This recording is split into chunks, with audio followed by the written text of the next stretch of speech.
Last May I bid farewell to my youth. University passed me by before I even had a handle on it. I had more than enough time to indulge within my newfound freedoms, but ultimately, wished those days never ended.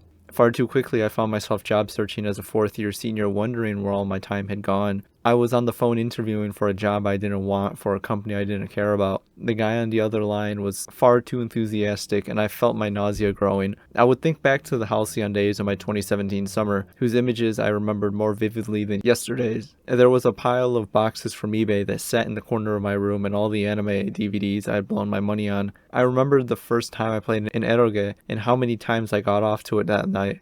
I remember the first time my roommate was away for the weekend and I sat around watching Lucky Star in a darkened room drinking enough Mountain Dew to kill a lesser man. Did those memories really happen all that time ago? The battles of old and the legacy of my golden age lie at the mercy of one guy's volatile recalled memory. Such conquests defined me and hurt me, but ultimately made me who I am today, and was all gone before I even had a moment to realize how important it was. But I knew how much those days meant to me. I had lamented their loss before 2017 even ended. I sat sober to this realization on a night in early December 2017, watching some random PUBG stream on Twitch while my Discord friend went offline for the first time in months. They were going out to eat pizza and hang out with some friends they met at school. I ate cold cafeteria pizza and continued watching the stream thinking, is this all that university has in store for me? In one sense, I was correct in my pessimism. December 2020 saw me eating cold Domino's pizza in a darkened one-bedroom apartment, but I was smiling ear to ear blasting Papava Rojas. It's not about the friends or experiences you had, rather the mindset and perspective you give yourself. The cafeteria pizza left a poor aftertaste in my mouth,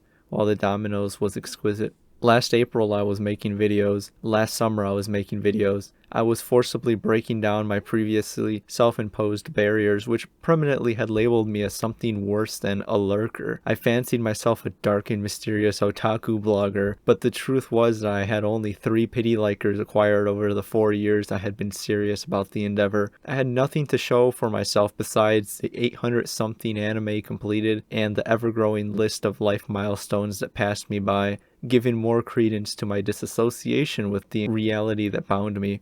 What's my age again? I enjoyed the warmth of complacency, but something about the encroaching, definitive end to it all pushed me to the edge. I guess I watched too many movies that gave me delusions of having a directorial eye or something like that, to which I indulged, and created a video adaptation of a blog I had written a few weeks prior. That was intended to be a one-hit wonder, but things turned for a worse when I found myself enjoying the art of video making. Last May captured a certain magic that I thought was lost to time. I found myself having fun, and the ideas kept flowing. A massive script was being drafted alongside numerous other one-off scripts. I might not have been proud of it all, but I wanted to share a slice of my life. I enjoyed watching a slow rise of a scene birthed from a single Insomniac's experimental vlog. We were building narratives through videos and depicting a lifestyle that contrasted the pure FFFFFF of the 2020 YouTube background. Perhaps I chased a sense of camaraderie, or maybe I just wanted to finally receive one comment from a fellow displaced Genshiken member, but I always felt like an imposter. All my life I had held reservations towards anything I did and intended to do everything alone. I felt like an adult playing in a ball pit while concerned parents pointed at the foolish man who dared to have fun. Video making was antithetical to my privacy paranoia, but it offered a new form of expression, one that I had been unknowingly perfecting over the almost decade-long affair with the internet's premier video sharing platform. The last 4 years of university had only postponed my ascent up the stairs to adulthood. It was a limbo that invited either dangerous complacency or unmatched soul-searching. I was left to my own devices and spent my time trying to become the ideal version of myself. I became lost within nostalgia and elaborate fantasies that became indistinguishable from reality. The past felt more like a dream than those I now deluded myself with. My high school life was slowly expunged from the forefront of my mind. The last one, whose smile I misconstrued as female mind tricks,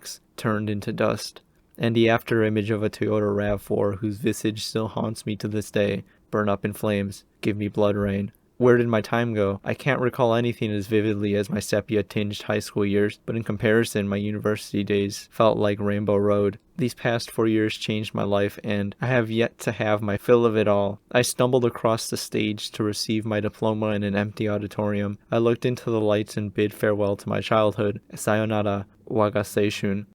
This was no rose-colored campus life, but in a year or so I would be remembering it as such. It was the spring of my youth, yet I can't see the cherry blossoms falling.